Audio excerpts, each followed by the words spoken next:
This is another episode of the Masters of Beautiful Achievements. What can we learn from them on how they apply natural science, systems thinking, and personal leadership to realize these beautiful achievements? My name is Alexander Princeton, and great you are listening to this episode. If you're looking for more inspiring episodes, check out my website mastersofbeautifuliachievements.com. The link can be found here below. These conversations are made possible by our Patreon and Gumtree community. So I want to thank each of you for your monthly or even your one-time support. Your contributions enables me to create these amazing conversations. So thank you for your support. When you're not a member yet, click on the links below to join and be part of this amazing community. If you're interested in how I can help your business create beautiful achievements, choose one of my Gumtree offers on how you want to engage with me. Or contact me directly via Scope Matters website. And now, it is time to enjoy the conversation with today's masters. Welcome to the Masters of Beautiful Achievements conversations. Today I have Brad Vanstone. Now, he's not Dutch. He is an Englishman who moved to the Netherlands to do something very special. He is creating cheese and butter, not from dairy, but from plants. And today we're going to dive into that and learn more about how he's doing that, how he's achieving commercial success, and also what kind of technology lies behind this and what kind of choices is he making. So welcome, Brad, to the podcast. Thanks very much for having me.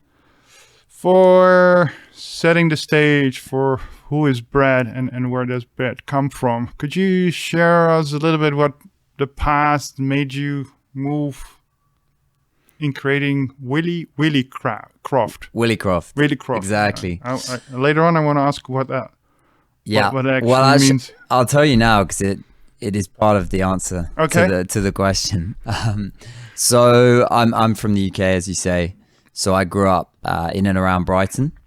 From the south. From the south, which I think influenced what I'm doing now more than I thought. Growing up. Interesting. Very liberal and environmentally conscious city. Mm-hmm. So it's the only place that for many years now has had an MP that's from the Green Party. Okay. So I think that it kind of infiltrated more than I thought. And my grandparents were farmers. So they were dairy farmers in Devon. Yeah. And they had a farm called Willicroft.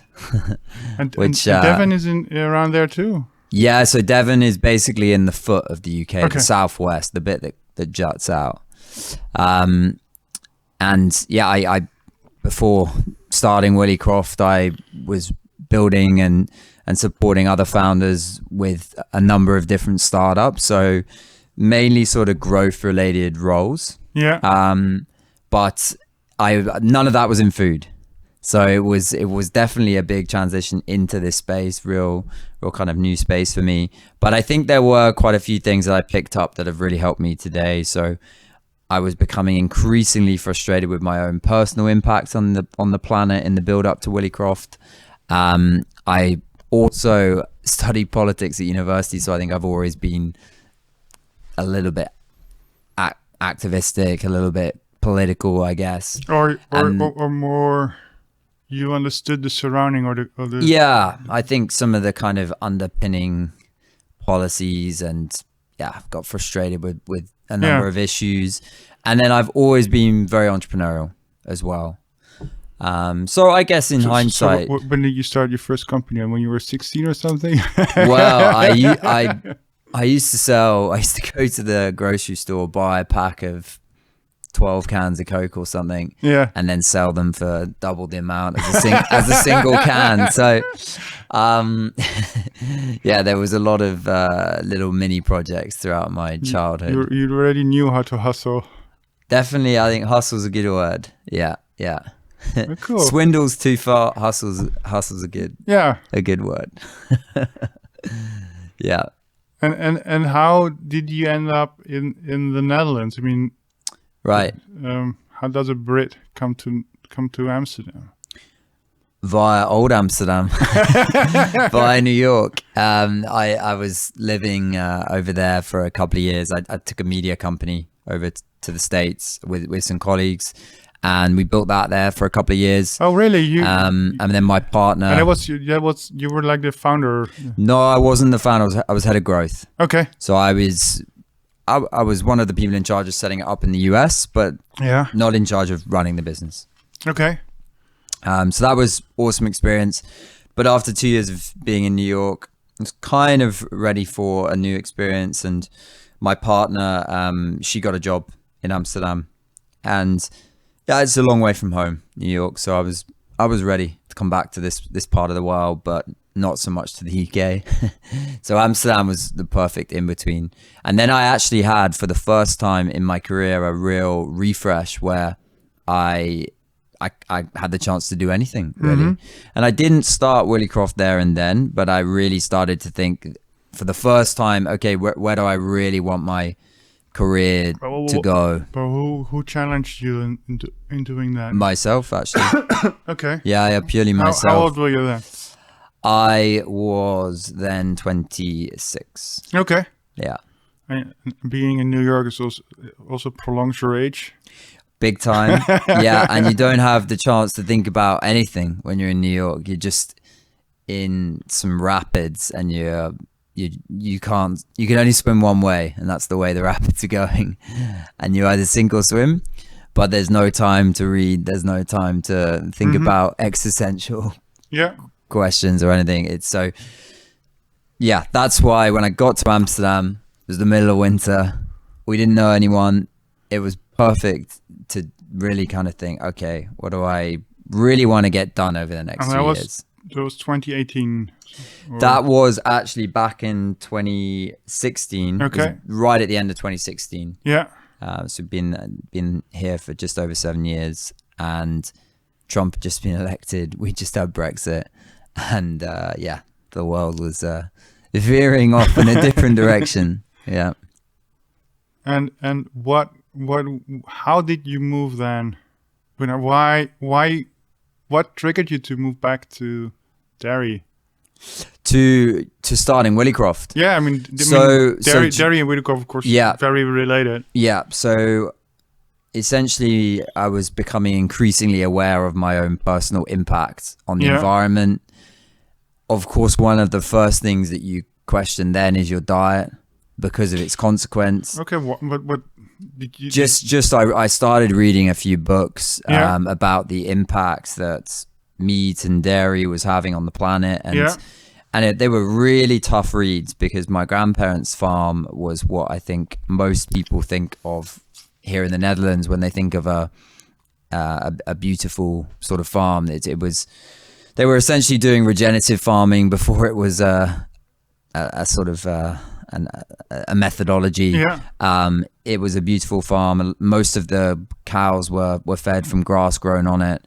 And that's what I thought all farms were like. So when I started reading about factory farming and the scale of it, I really started to kind of freak out a little bit about the impact that was having. And so I then decided, right, I need to change my diet, and actually giving up. That's sort of also a life-changing experience. It was actually reading those books, and it was it was actually more emissions than anything else that drove me to it. So of course you read those books and you think about the animal suffering as well, but I think the biggest factor was just the consequence of this one component of our diets. And I've actually found giving up meat really easy. Same with milk, but cheese was a different story. But how did you compensate for your B12? To be honest, back then I was not thinking about nutrition. Okay. I really wasn't. I just thought I'm going to find a replacement, and I think back then I just accepted, or I just assumed that the alternative would have the same nutrition in it. This was very early stage when I think the whole sort of industry was not so aware of the need to, really think about the nutrition of these products. And also I think I was just a bit young and naive, to be frank. Which is good sometimes. Yeah, for sure. I'm not saying I'm not that anymore. So I couldn't find any good alternatives to cheese, and started to read up a lot about a lot of people doing some amazing things in other countries. So looking at certain processes and basic cheese making practices, but with plants. And I started to get very experimental on my weekends. Started to make some products at home using very kind of basic fermentation techniques, making some of my own cultures. A lot of the cultures were happy accidents. Yeah, and you got inspired from the knowledge from China, or? Yes, some fermentation processes outside of cheese for sure, but also there was a lot coming from the US back then. The US, as with many things, was 5 or 6 years ahead, and so there were quite a lot of simple techniques and recipes that you could use as a base. So I was adapting those essentially, and I started selling at markets in Amsterdam, which is a brilliant way to launch a business because you just get direct feedback and you really very quickly can understand if you have something that will work. But Brad, you were doing it for yourself. At that point in time, well, yeah, I mean, I was, but this was 6 months in. I think there was probably a few things behind the scenes in my brain going, okay, maybe this could be something. So I was doing it for myself, but I was curious. You found the taste was good. You liked it. Yeah. No, the trigger to doing a market was I just had all of these creations in the fridge, and we had a bunch of people for dinner, and we brought them out after dinner, and everyone absolutely loved them. So I promised that group that evening that I would do a market in a couple of weeks' time, and that was it really. So I did a couple of markets, quit my job, and then for a year just started selling into lots of small stores and many more markets. And it was quite a tough year because I had to do everything myself, create the recipes, make them, package them, deliver them, sell them. But it was very, very rewarding. And then at the end of that year, the question was, okay, do I just keep this artisanal and just sell in these outlets, but maybe a little bit more scale? Or do I try and solve the problem I had myself about 18 months before, which was walking into a supermarket and finding good alternatives to cheese at scale? And that's the route we picked. And you mean we? Well, we have a team now. Yeah. I mean, when I say we, I guess they didn't have a choice. They did choose to join the company, but maybe not that choice. No, it's good. It's good that something from an I turns into a we.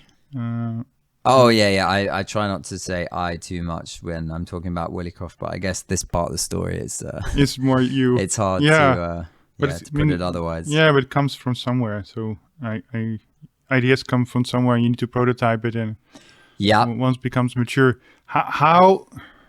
Because that's interesting. Because once you decided to turn it into a business, a lot of challenges come your way. You need to scale it. Yeah. It has to be stable. Yeah. You need to innovate. You need to figure out which markets you have to go. You need to figure out maybe even your brand identity. I mean, it's very playful. I don't know if one of your advisors has an influence on it, because I read some of one of them was from the old Tony Chocolonely. Yeah, that's right. Yeah, I don't know. So Pascal definitely helped with a lot of the branding. She's been around for a long time. But the inspiration was, I was always a massive fan of 1940s, 50s, 60s food products from Southern Europe, because they're full of color, very playful, like you say, and even a tin of tomatoes looks amazing and really pops. So that was the inspiration, essentially. Cool. Because it also brings it back the sort of the authenticity. Yeah. And the roots of Willicroft. So maybe we'll dive in there quickly, but essentially Willicroft was the name of the farm that my grandparents had, and I spent a year trying to think of what to call the company. actually for the first year, it was just plant-based cheese. Because I thought, well, better people just walk away knowing exactly what it is, especially on a market stand. And actually still the social channels, plant-based cheese, because I guess that's draws a lot more people in. But no, it also defines actually what it is, and with no exactly. with no blah blah on top of that. Exactly. But we went for Willicroft because actually a lot of the values of the farm I hold really dear. So it was a big epicenter of the community. They worked with a lot of other farmers. My grandparents, they had very holistic ways of looking after the hedgerows and the birds and the other animals on the farm. So actually I thought there's a lot of good lessons there. And yeah, the dairy farming needs to change and evolve and reduce. But I'm actually not an advocate of removing it, unlike I think I mean, that's good to a lot of plant-based brands really do want to just remove dairy, and maybe we can go into that, maybe not later. Yeah, let's pick it out, because that is a big. It's now becoming polarized. It's very polarizing. I mean, firstly, I don't believe that you should be 100% anything in life. For sure. I'm not actually someone that believes in that as a ethos. I mean, if you look at communism, there's so many things with communism which I think I actually really agree with, but in practice it's so hard. And I think when it comes to plant-based eating specifically, we do need animals as part of the most holistic systems. Regenerative farming they have a function to play in the ecosystem, and the manure has to go on the land, and that's what the bisons did in the prairies in America. Exactly. No, that's it. And would I like to see the end of factory farming? Absolutely. Okay. Yeah. Would I like to see that replaced with lab grown and regenerative meat? Absolutely. And of course a lot more plant-based products. But I don't see a future where there is no dairy. Now, where there is no dairy, you need dairy farms connected to the land, and industrial dairy is not connected to any land. Industrial dairy is what I think we really need to remove. But yeah, going back to Willicroft, we just love the kind of synergy of dairy farm turned plant-based cheesemaker, because I think that is kind of what the future needs to look like. And I don't look at my grandparents and think, God, they farmed for 50 years. What an awful thing to have done. I think, wow, that was amazing. They fed people after the Second World War. They created incredible community. But as you mentioned, dairy farming as it should be is fertilizing the soil, because you have good manure. Yeah. If you have shit manure, you have all the problems with fertilizing your soil. But if you farm more within the rhythm of nature and the principles of nature, your manure becomes an asset. Yeah, for sure. And then it's logic. I mean, it's weird here in the Netherlands. We only have dairy farming. If you go back in history, there used to be trees on those dairy farms. Only the Dutch decided to conquer the world with their sailing ships, and we needed wood. So they chopped down every tree they could find. And what to do with that degraded land? Oh, we put sheep on them, because sheep can easily walk on softer soil. Right. And then they said, okay, but we can conquer the water level, so then we lower the level and put cows on it. So that's sort of my interpretation how the dairy industry in the Netherlands became big. Yeah, and also after the Second World War, it was so incentivized, and the subsidies still stand today. And this is another enormous topic to get into, where subsidies go. And yeah, this is another thing which I think massively needs to change, because we are still, and this is the same with oil and gas, we're still offering a price that should not really be the price that we should be paying. It should be much higher, and then we have these solutions that can lower emissions that we then penalize. Like, we are in essence paying an absolute premium for everything when we're the ones offering a solution. So it's subsidies frustrate me like everybody who's innovating at the moment. But then you decided that your vegetarian cheese, or to put it more precisely, your plant-based cheese, started to get attention for all places in Amsterdam.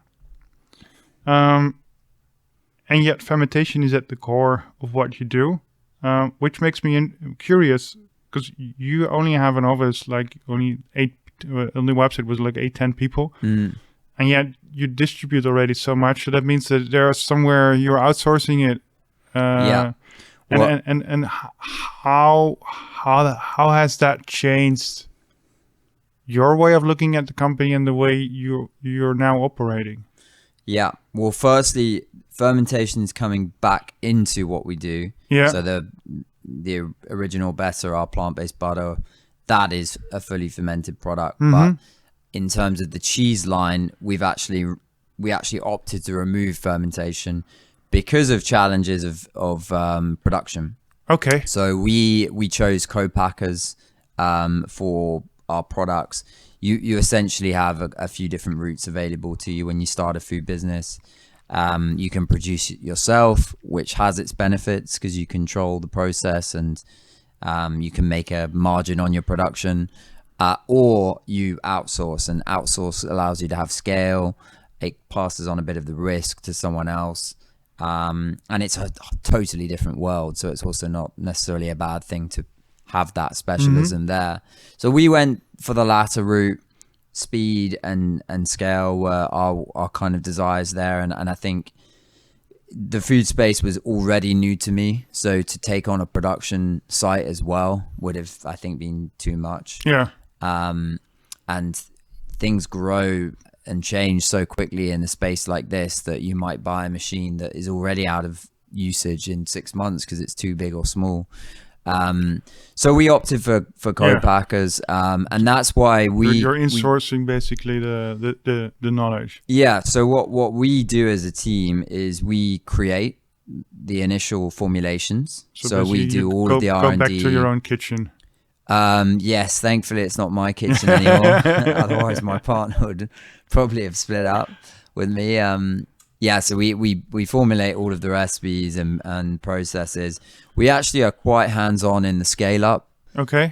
Because we want to ensure that the quality remains, and we've actually got quite a lot of in-house knowledge on that scale up process.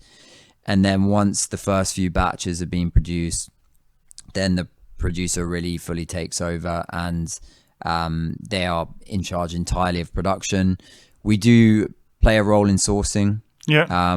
We're a B Corp, and we also have an organic product and actually primarily source organic ingredients. So the sourcing is very important to us as well. But then our core roles outside of that are we sell the products, but we also work with the distributors, because that is, again, quite a complex part of the food industry. You kind of need those bigger players. We do everything to do with the brand. We do, yeah, of course, but we do have partners there that assist, and then we do all of the impact projects ourselves. And that makes me curious, because upscaling something from a kitchen table, is a challenge for sure. And can you share with us how that worked? Yeah. And also what kind, because. And what kind of fermentation technology you're using? What kind of microbes? Yeah, sure. Are at play? To make it clear, only the butter is fermented. Yeah. So the butter is then in connection with the beans, because yes, you used to have, was it? Cashews was the original base. So let's use the butter as the example in terms, and I'll walk you through the process to just getting this product to market. So we started the development 2 years ago. Yeah. Initially, we were basically trying to create a culture that replicates, or a fermentation process that replicated butyric acid. Yeah. Because in our research, that was the most fundamental component of dairy butter that we needed to replicate. So butyric acid, in terms of flavor, gives... Is it also the largest component in dairy butter, or? I'm not sure if it's the largest, but it's the most consequential in terms of flavor, because it gives dairy butter the fresh, slightly sour notes. So really the ones that you most identify with dairy butter.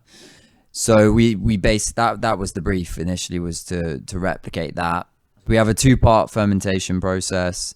We essentially make a fermented soy milk. So that's the bean that we use. It's European soy that we use. And the first part of the fermentation is the lactic acid. And then you use the protein, soy protein as your base. Correct. Okay. Yeah.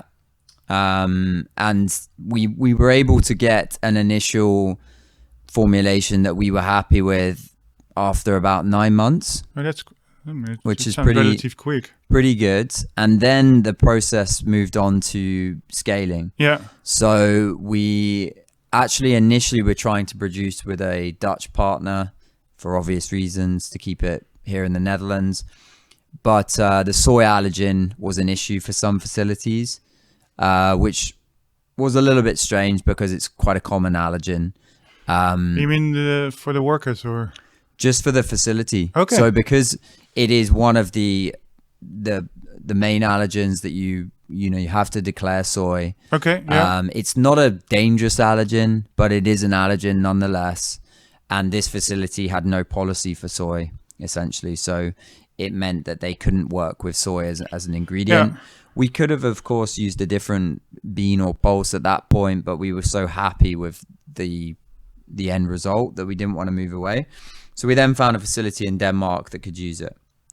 And these are very specialized fermentation companies, or? Yes. Well, actually, let me take a step back. The milk is produced by one of our investors in a bioreactor facility. So that facility is indeed very specialist.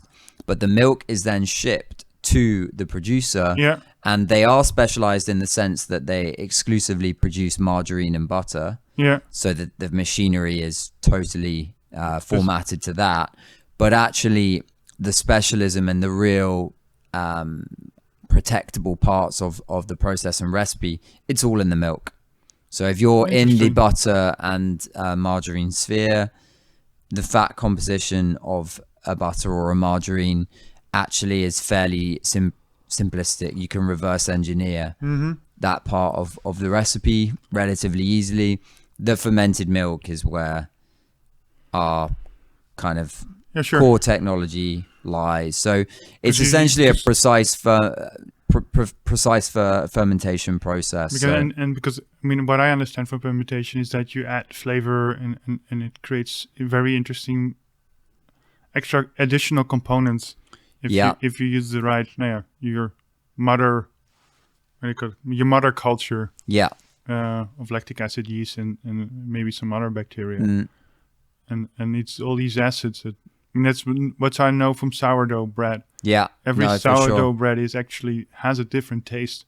Yeah. Just because the culture is very specific to the bakery. For sure. And degree in temperature changes or adjustments to the outside air, all of these things have actually quite big consequence with fermentation. So that's why finding a partner that could recreate what we'd created on a micro level on the bigger scale was really tough. And I think the speed at which we were able to do that was awesome. So from the 9 months of the initial creation, we then spent it was probably another 9 months actually upscaling the process, because we had to go through 2 different facilities. And then we are trying to produce small test batches. So we produced sort of 50 kilos initially, and then up to 3 tons. Yeah. We sold those batches as well, just to prove that they were functioning across a number of different types of customers, bakers, chefs, also D2C as well. And at the end of that, the shelf life was good. The finished product was great. Obviously, we designed the packaging as well alongside that.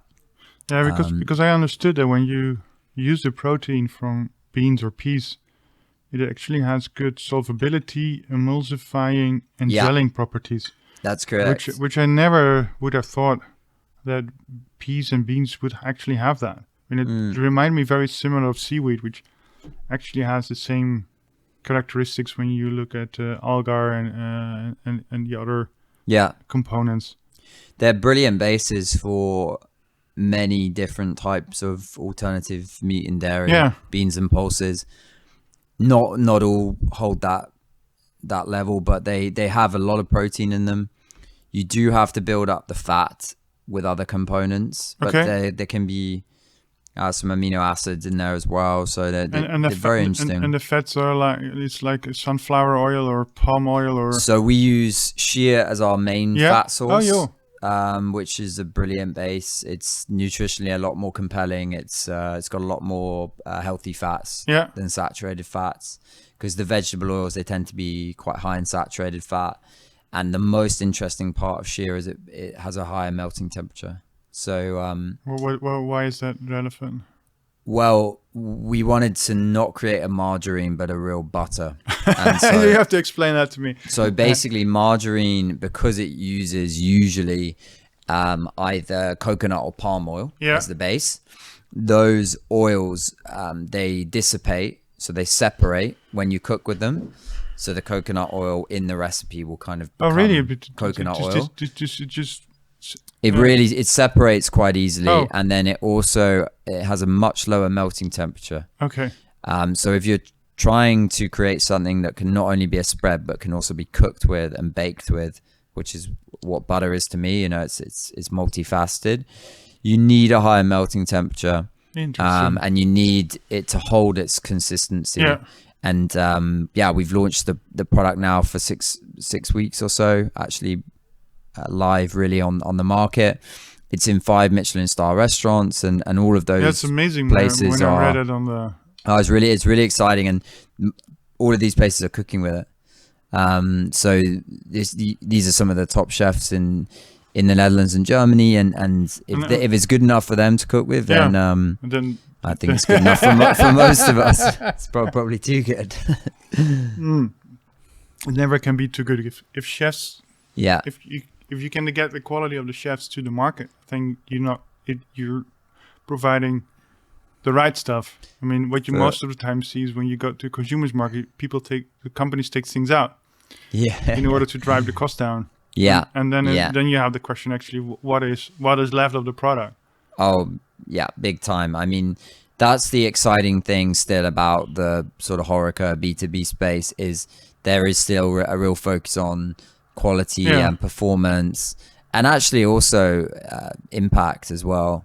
The retail space the last few years has just had the bottom ripped out of it because it's so price sensitive. You have the customer wanting to pay less, and that is the perception being given by the industry. Well, that is the perception of the retailer. That's I don't know if that's actually true. No. But the retailer says that, and then the retailer says, well, we also need our prices to go lower, and then inflation is going up. So there's an enormous squeeze going on the supplier, and who pays for that? Not the supermarket, the supplier. No, they're not willing to do that. Yeah. No, I mean, there was another product, a Dutch product, it's called Bone Food Producing. They created the most amazing burgers from peas and beans. Right. And then this guy sold his company to two investors, and they had the same issue. Right. They could not keep the product on the shelf. Yeah. It was costing too much. Yeah. So they decided to move away from those were the best burgers I could find in the plant-based next to the meat shelf. And they have moved back to the original beans, and they're not relabeling. They're creating new products from it because those shelves are affordable. Cool. In compared to the beef shelf. Right. And actually most of the stuff is just horrible. Yeah. And they're putting so much other stuff to it, palm oil and all the other, what you said, the saturated fats, that you can question. I'm eating plant-based, but with so many saturated fats, then is it actually still healthy? For sure. This is the biggest challenge of the current moment is the general standard of a lot of the products on shelf at the moment are quite low, so people experience it and probably don't go back for a while. And legitimate questions about what is actually in this product. A lot of people don't recognize the ingredients, and question marks about nutrition as well. Yeah, because that's what I liked about the no palm butter. Yeah. Also, The flower farm one. flower farm. Yeah. Also, using shea butter, and it I don't know. I never ate margarine. I only remember from my dad, but that was the older you get, the more margarine you have to eat instead of the dairy because of heart and the cholesterol. But this is the only new type of margarine I actually enjoy. Because it tastes so much better than just margarine. Yeah, that's the sheer for sure. I can imagine. Really creamy. Yeah. And the butter is made from beans. What is in the cheese part? We actually also primarily use beans as well as the protein base. So we use a range of different beans, white beans, white lentils. Yeah. And then we also actually use some rice in one of the products. So it's a bit of variation. And there is no fermentation in that part. You just no. We have some ingredients that are fermenting, some yeast and miso, but no fermentation across any of the processes. Okay. We actually are looking at putting a similar process that we use for the butter, so another precise fermented milk into some of the cheeses. So we will evolve the range from here, but to get this range out into the market, we decided this was the best route, essentially. It was good enough for now. Yeah, and we do use primarily coconut oil for the cheeses. Okay. But again, that's something we want to adjust going forward. So because from the pictures I can find on the internet, it looks like feta cheese. The way chopping it. The structures really awesome on the range. We've really got that to a good place, and of course the usage varies. So coconut oil in the cheese is less of an issue because we're not melting these products at super high temperatures. But butter in a pan that's quite an intense. There's nothing in between the pan and the butter. It's got it's very different. And for sure, I mean, usage. You go up to 500. I don't know how warm it is in a pan, but 500 Celsius. I mean, I can imagine. Yeah. Okay. I thought the cheese was also fermented and the cheesy flavor. We started using fermentation. Those were the initial products. So I made the culture for the fondue, for example, but it was super hard to scale, essentially. But we're now going back that way, and it's exciting. Is that because the technology has evolved on fermentation? Because in that space, it's going so fast. You see very similar. Startups is always a fashy word, but you see a lot of companies, of a lot of founders moving in that direction. Yeah. Using precision fermentation. Recreating the flavor. I mean, America is big. Silicon Valley is. America, Israel, Singapore. They're really driving that space. There's a lot of movement there, and it's definitely an exciting space. I think we're probably 5 to 7 years away from having products on the market. I worry less about the legislative barriers. Some of those are already being knocked down. The big question is, can the unit economics add up? Because a enormous amount of money needs to be put in to get the machinery up to a place where it can be done at scale.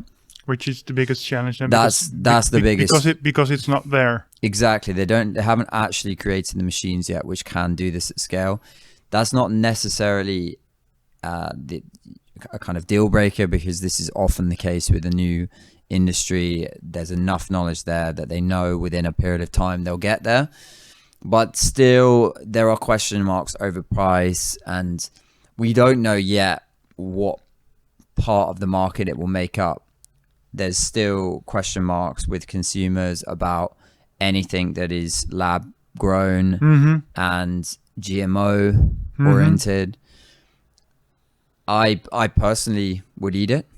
I think I'd want to just read the label a little bit, but I think I personally would.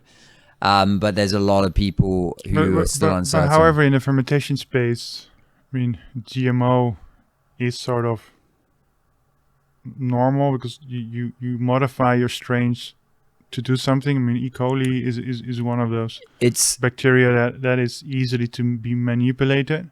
Yes, we personally are non-GMO. Okay, but that's good to know. But it is common for sure. And actually, bacteria produce an acid, which you need, which either is a flavor or whatever consistency you want it to become. Which is good if you can have those flavors or those colors or whatever produced by a fermenter. Yeah, I mean that is the future. I mean, these bacteria are already here for how many billions of years, and they've done it to such a level that we still are amazed at what they actually can do. Yeah, for sure. I think we need many different routes in order to reduce the amount of dairy and meat consumed. Talking about dairy, I mean, there are, I don't know, I know the vegetarian butcher Kortenkaas, who moved into that direction because we know that bacteria can produce lactose. Yeah, exactly. And when you have found them and you can upscale that, you actually have your factory and you can add additional molecules to that to actually have it taste like milk. Yeah. Although it's not the real milk, so I think there is also a health consideration in there because if it's, I mean, we can never replicate a cow, so there will be stuff in real milk which we'll not find in fermented milk or lab-grown milk. So these are sort of the considerations behind it. However, if you need lactose for, I don't know, for what, for the flavor and for the sugar, then it's better to have a specific lactose production and then use the lactose of a cow, and you don't need all the other molecules which you can find in milk. So it's a very interesting consideration, and yet it's so young space because we have no idea how many bacteria or microorganisms we actually need to create the flavor or to create the same product. Yeah, because it's not one species, it's not two species, it's maybe dozens of species who interact with each other, and the end product is what we want. Yeah, and figuring out how these all. For sure. Well, they've the specific example of those vegan cowboys. Who are the kind of formation from the founder of the vegetarian butcher. They found that there's actually 6 different forms of casein. And so they've been trying to replicate casein. And initially they thought, okay, there's maybe 1 or 2 different types that we need to create, but there's 6. And so that's one of the reasons it'll take some time to get to the place where they need to get to. So it's an incredibly important space. But yeah, we also need to put realistic timeframes on it. Because creating a product is one thing, but then doing that at scale is another. And yeah, I think the way in which the industry will look like in 20 years time is plant-based will be there. We'll have some of these more novel technologies, and I think there are other forms of fermentation that can be used. I don't think it has to necessarily be precision fermentation that drives it, but fermentation will play a major role. And then there will also be alternatives. Like it has been in Asia. Exactly. For ages. This is actually kind of the final piece I was going to say, is there are other alternatives where you replace the setting, but not with products as we know them. So one of the questions we always get asked is, why don't you make something different to what's already there? Yeah. You know, another type of cheese or something that isn't quite cheese. And I think that's a very interesting question. I think first and foremost, human beings are creatures of comfort. We know what we like. So I think that we need to replace what's there in order to create the most efficient change. But there will be many that want to just veer off in a new direction. Yeah, which is logical, because if you can ferment soya, you can ferment any pea or any bean if you want. In dairy, yeah. Or in dairy or whatever. I mean, miso and tofu is also sort of a, if you zoom out, it's also sort of like a dairy whitish product, soft. Yeah, in terms of the umami taste and smell and things. Some even smell like cheese in a way because of the butyric acid. So nature actually has its way already. A lot of mushrooms as well. Yeah. Really, really smell like. Really? Yeah. I did this foraging course a couple of months back, and there's a mushroom that we found that smelled like blue cheese. It's incredible. Yeah. I wish maybe is that mushroom actually being used for the blue cheese? As in plant-based blue cheese or real blue cheese? Let's start with with what's now. No idea, to be honest. I mean, you have obviously truffle cheeses, but that's different truffle, isn't it? Because the cheese you create is being influenced by bacteria, especially French. The French cheeses are all fungi, yeast based, and then substituting milk protein with bean protein, maybe for the microorganisms that's not a big deal. For them it's like, as long as the sugar is there and I'll change the consistency a little bit, right, as an outcome. Yeah and maybe you get those cheeses which you put on the table with 30 degrees and it suddenly just starts to melt and it still has this tasty. I mean, it would be interesting.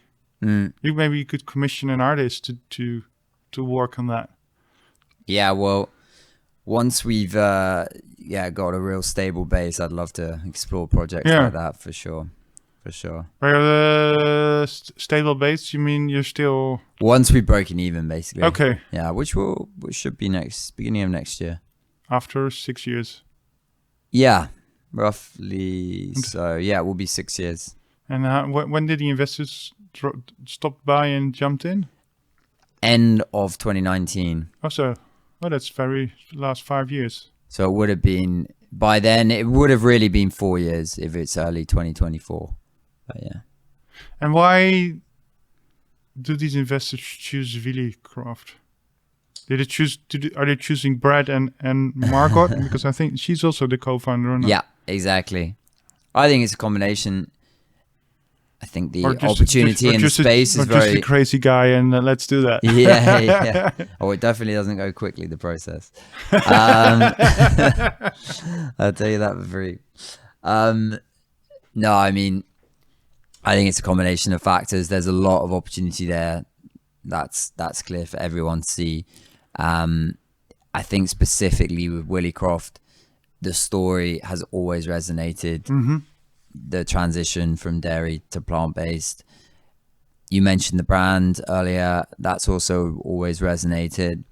I think we're also trying to do things in quite a holistic way. Mm-hmm. So we're trying to create products that taste and function like the product they're replacing, but also making sure we have a nutritious story to tell, and finally that we measure the impact that the products can have. Because a lot of plant-based products, there are question marks about what are the actual tangible benefits that they are bringing to the table. Is not enough to just be plant-based as a producer. You really need to understand, what is the impact that someone is having every time they pick up and eat your product. So we've done a nice job there, and I think that information it helps influence better decision making from ourselves, but also it helps the customer or the buying partner also understand the impact that they can have. Yeah, because what you see nowadays, I mentioned Bone, which was a Dutch innovation. Not all of them make it. In food, I heard that 1 in 10 make it to year 2 and 1 in 100 pass that. And I think generally with startups, it's about 1 in 10 past year 2. No, but especially in the food sector, because you're so dependent on hospitality, restaurants, chefs, but with Corona, that one collapsed. Consumers you need to create a consumer base, which has to go through retail, but retail is not always collaborating with you. For sure. Although it has so much more benefits than actual meat. But they're only interested in how fast the product moves over the shelf, and the faster it goes, the better the profit. Yeah, and how deep their pockets get. And how deep the pockets? Yeah, so that means that either you have deep pockets, and you can weather the storm until your brand is that big that the supermarkets need to put it on the shelf. Yeah, because there are some brands that supermarkets cannot. Coca-Cola or PepsiCo or whatever, Lay's Smith or whatever, those are products they have to put on the shelf, because if they're not, people will not come to the supermarket. And then it takes time to become such a player, and you need to have a long breath and deep pockets to do so. So that means that you have two difficult markets. And you mentioned before that you're also moving to private labeling now to enable other brands to capitalize on your technology, because I think that is basically what will happen then.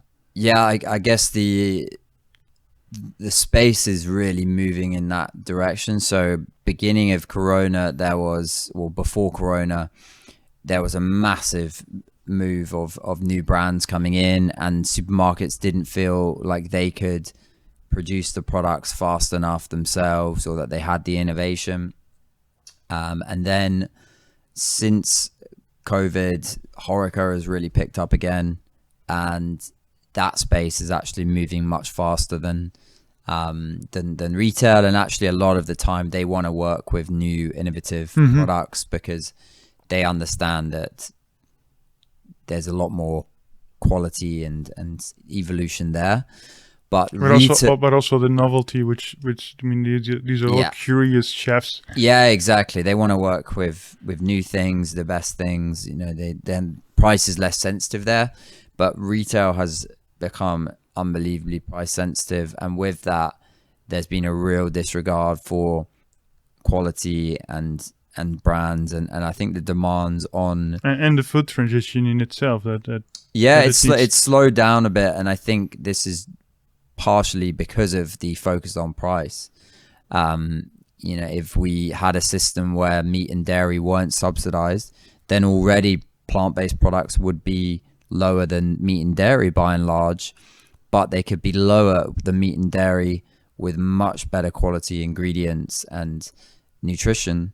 So we're creating our own downfall with the systems we have in place. If we introduce the carbon tax, if we remove subsidies, those two things alone, I really believe, would already dramatically impact the uptake of plant-based products and the quality of those plant-based products. But how will private labeling then benefit? So private label is really interesting to us, because we, with the original Better as an example, we can sell that product, but we can still protect the technology, because actually that part is very, very hard to replicate. And when we deliver to a customer, we don't have to do any marketing of that good. For sure, or activate it. We're just delivering a finished good. So as long as the unit economics add up, when we deliver that finished good, it's happy days. And then I guess to the customer, they're getting a product that is of higher quality than a lot of other private label options that are currently there. So that's a benefit. And when it's private label, the supermarket doesn't need to make the same margin. They will also put more attention to putting it in the right place in the store, activating the product. But it gives you as a producer, in this case Willicroft, also the opportunity to scale faster. Yeah, because you don't have to put the effort on branding, because that takes up so much budget and time. Yeah, and you're and opval is in Dutch, but to show that you're there in the space, and for sure that can take up so much time and budget just to make sure. And then when when it doesn't pick, then you just suddenly collapse. And yeah, well, you've got somebody else can do that, which much more experience and much more exposure. Yeah, it's a totally different focus of the business, and you're competing with the own brands of the supermarket if you're a brand, but also big multinational food companies, and they have very, very deep pockets, and they can also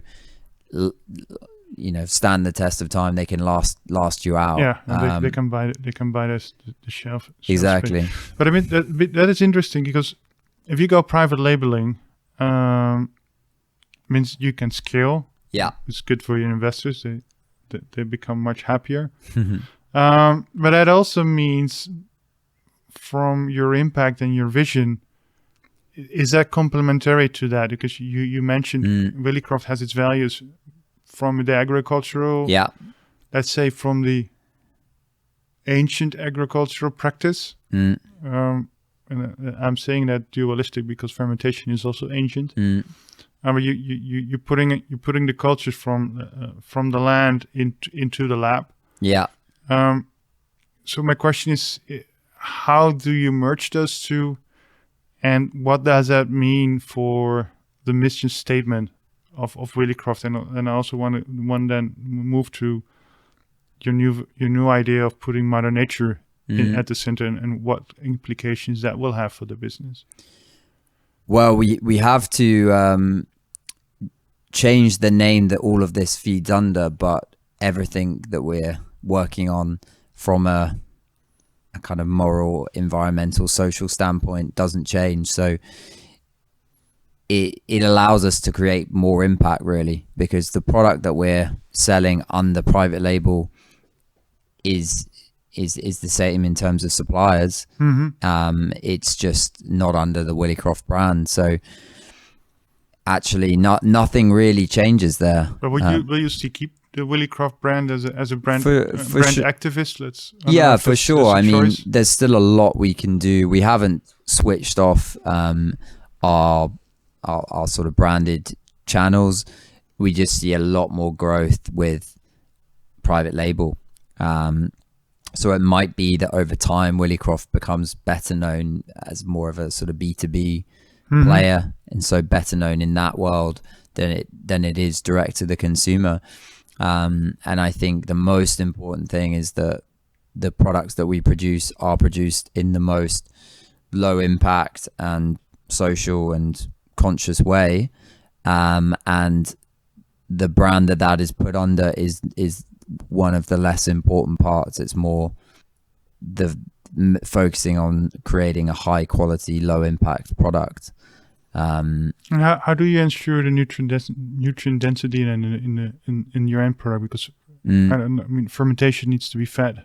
So if we look at the original better, that's a great example of where we want to move the whole range. Yeah. So we do compare to both the dairy product that we replace, but also other plant-based alternatives, and the original better scores brilliantly against both of those groups. But I mean, what I'm hinting at is that will you incorporate regenerative agriculture or biological or organic into the product? Yeah. Just because the nutrition density is guaranteed. If you move to traditional farming, where the extraction of the soil is the standard, the nutrition density over time is lower than this. When you ferment your product, it also becomes different, because it doesn't the bacteria that don't get the stuff out of there, and you don't have the molecules you would have in a biological organic situation. So this is an evolving question for us. We have one organic product across the supply chain. It's around 65% of our ingredients that are organic. With the original better, it's higher than that. Actually, we can make other products organic. So the original better is a good example of a product we can make fully organic. We've chosen not to yet with the other products for two main reasons. One is price. So the original better, for example, would be significantly more expensive, which means the market that we can service is much smaller. Okay, can't you offer both? production capacity is Okay. tough then, because we've got such high volume thresholds in time potentially. And then the second consideration is the quality of the end product. So if we look at this is more specific to the cheeses, some of the key ingredients that aren't organic, we've not been able to find an organic version that either provides the same taste or texture. So there's a big drop off in the performance of the product, which is really important as well. So I think it would be possible to make the entire range organic within a sort of 2 to 3 year period if that was what we chose to do. Fully regenerative would be a bigger challenge. What we're committing to with regenerative farming is to have one ingredient regenerative. Yeah.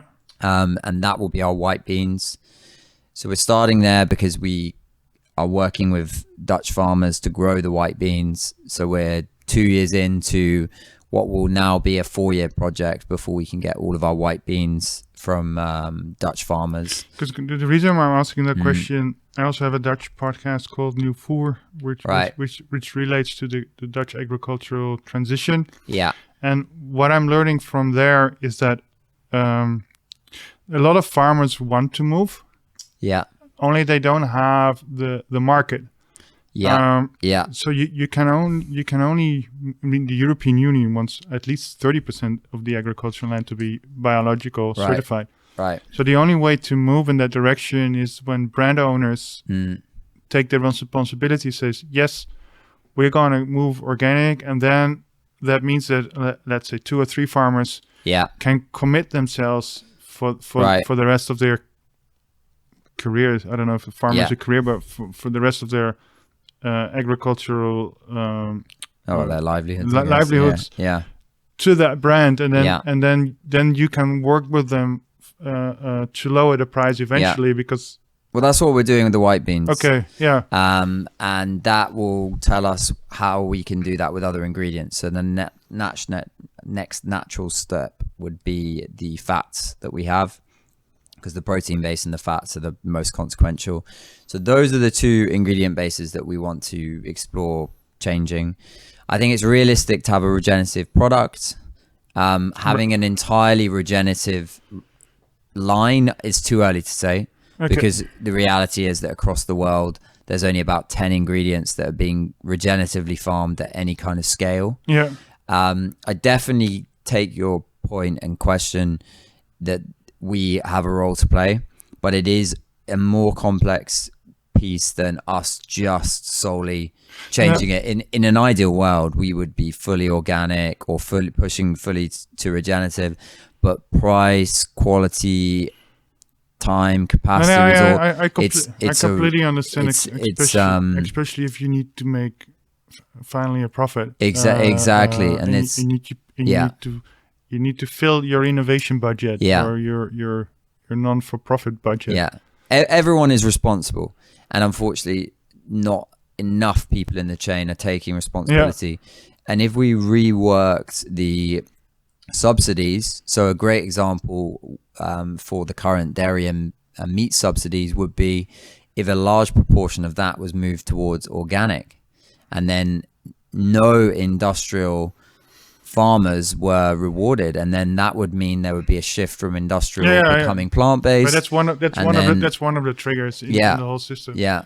I guess just I mean, because I'm asking it also because you're making statements of making Mother Earth the CEO. Which opens for me the space to challenge you on that. On that ethics. Because I have a child, 3 years old now. Feeding him becomes a challenge if you when you get a better understanding how the food system works. Right. You start to question everything because you have no idea where stuff is coming from. They say maybe it's biologic, but to what degree is it biologic? So it's feeding an infant, which is more perceptive to pollution. And if you're doing that with a conscious mind, it gives you start to sweat because you have no idea. I totally understand and how you would see that. And that's why but that's then I want to challenge companies like Willicroft and others see if you can actually open up that space. I know from a business model perspective, you need to show black numbers also for your investors. Otherwise, they start to question you and who maybe they start to take over the company, which you do not want. So I understand. I understand you take the generic road, and then hopefully move to the organic part, cost wise. But I would say if you have the hospitality as a client, that will be, and they are less price incentive, that will be an awesome opportunity to get a product line purely organic, and then help one or two farmers to go into the organic transition, and actually have them on your website or whatever. It's like we're working with these guys. They're moving in. They're doing the transition. And we're helping them. In the first 5-6 years will be more expensive, and afterward prices will start to change because they can get carbon credits and whatever else as support. Right. And the thing that I learned is that the current biological farmers have already their market base, so that is done. And if we want to have more organic farmers, we need to grow. We need to increase the demand, and it can only be done by brands and by producers who decide, okay, we're gonna shift or mitigate. We move away from traditional products, and we start to implement organic one, and then these farmers can start grow or make the shift.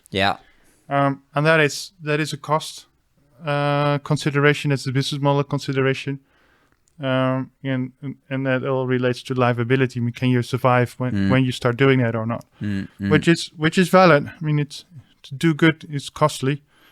And you need, for sure. I mean, I need would to have love the support to do that. I would love to turn the dial faster than we are. I do think we push it as much as we can, but I'm always happy to be challenged on it, because I would want to move faster on all these areas. I don't want to have any conventional ingredients in the products, but we probably wouldn't be around if we had taken these steps earlier. So I think we should keep being pushed, and I think it's also good to push the status of having Mother Nature as our CEO, and how have you organized that? Well, it's interesting because when we first made the appointment, we basically said, right, we want to basically place nature at the center of our decision making in a simple way, and we basically incorporate it on a sort of big decision making basis. So if we're moving packaging or supply, it has to be something that is having a net benefit on the environment. That's the simplistic way in which we did it. We then created a movement, and there were a few structures that people had to apply to. So basically you had to have an industry recognized accreditation, be it B Corp or organic, just something that was well known, fair trade. You also had to prove 3 examples a year, which are similar to what I just said, where it was taken into your decision making, so it influenced the decision. But now, actually, what we now realize is, to really say you have Mother Nature as your leader, you need to be in a position where, if the core people in your team or something happens overnight where you get taken over or something, no matter what happens, the values of the business will remain, and Mother Nature will remain in the driving seat. And actually, with Willicroft, there is no guarantee of that. If Margot and I pass away tomorrow, someone could, in theory, take it in a different direction. So actually, Mother Nature is actually more of an interim CEO. Willicroft is, an advisor, if we're being realistic. And we've now, with B Corp, created that B Corp led it. I think we've been more of an advisory role in the creation, but they've made a framework which takes companies on this journey. And so I think Mother Nature, being our CEO, would be having an impact board, for example. And actually, we are implementing one this year. So having just structures that block non in conscious decision making, I guess. Because I think Patagonia the one that So that's a turned very into good stewardship? example of, I think, a company that has Mother Nature as their CEO, because over many years they have taken steps that really protects the planet, and it really courses through their veins. That's the most inspirational book I've ever read. Yeah, and I know that the biggest concern of the guy who passed away, the founder, didn't he? Yeah. No, he's not passed away. He just gave up his Okay. ownership. So it's using a steward ownership model. Because I what I've heard via that his biggest regret or biggest pain is still that the plastics have not been solved, and that is one of his biggest and inputs. Organic as well. So they were one of the first companies to use organic cotton, and he thought that would really influence the amount of organic cotton used. It's at the same level. Yeah. So you want, and he hopefully also wanted to substitute the nylon and the plastics with organic solutions, and yet that is still not possible. And he's still unsettled with that. Because plastic has a really good properties for outdoor clothing, and yet the outdoor clothing is polluting the outdoor, which is nagging his consciousness. Yeah, horrible irony. Yeah.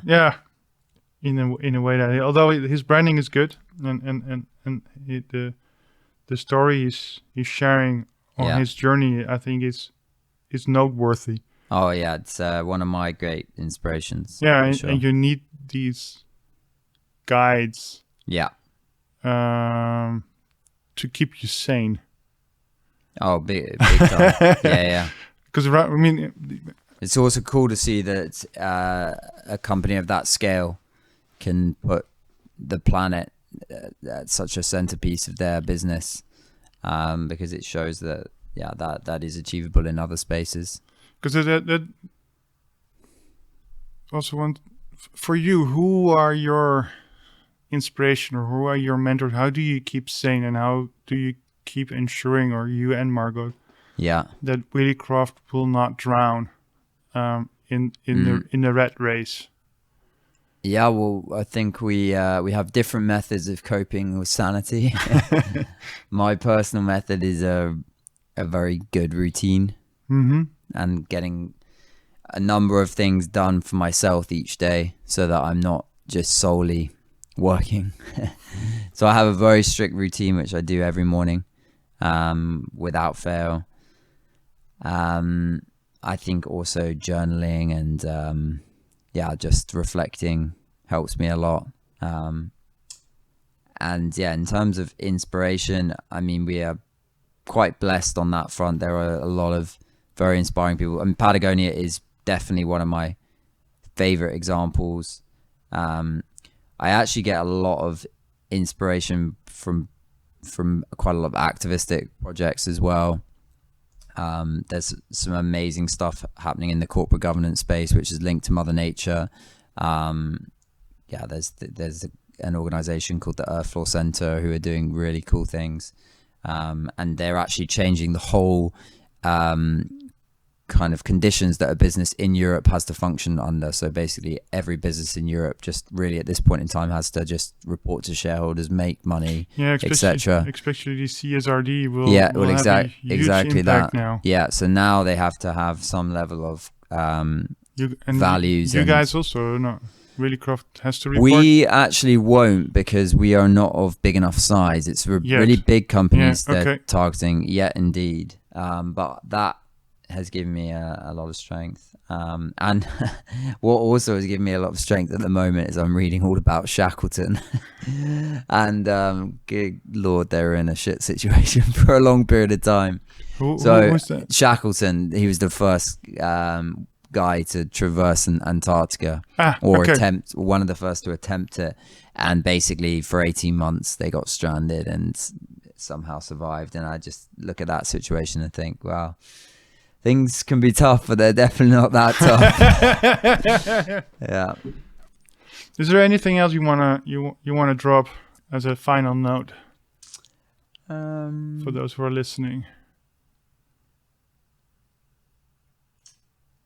No, I mean, I think businesses today, there is no room for just selfish profiteering. I think the whole basis of a business has to be to have a benefit to society and or the environment. I just yeah, don't understand how we haven't yet adapted our system to at least penalize those that aren't doing that.